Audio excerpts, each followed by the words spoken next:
একটা ছোট্ট কুড়ছানা ছিল, নাম তার পিকু। পিকু ছিল খুব সাধারণ দেখতে, গায়ের রং হালকা বাদামি আর এক কান একটু বেঁকে ছিল।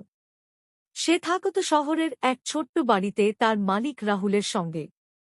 রাহুল খুব গরিব ছিল, কিন্তু পিকুকে প্রাণ দিয়ে ভালোবাসত। একদিন রাহুল শুনল শহরে বড় শো হবে। সবাই বলল, এত ছোট আর সাধারণ কুকুর দিয়ে কিছু হবে না, তবু রাহুল বিশ্বাস হারাল না। প্রতিদিন ভোরে সে পিকুকে হাঁটাতে নিয়ে যেত, খেলাত আর ভালো ব্যবহার শেখাত। পিকু খুব বুদ্ধিমান ছিল, এক ডাকেই ছুটে আসত, লেজ নেড়ে সবাইকে হাসাত। ডগ শোর দিন চারদিকে ছিল বড় দামি কুকুর। পিকু প্রথমে একটু ভয় পেল, কিন্তু রাহুলের চোখের দিকে তাকিয়ে সাহস পেল। যখন পিকুর পালা এল, সে নিখুঁতভাবে দৌড়াল, বসল আর সুন্দর করে হাত মিলাল। দর্শকরা হাততালি দিয়ে উঠল।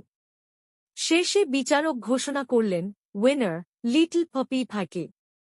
রাহুলের চোখে আনন্দের জল চলে এলো।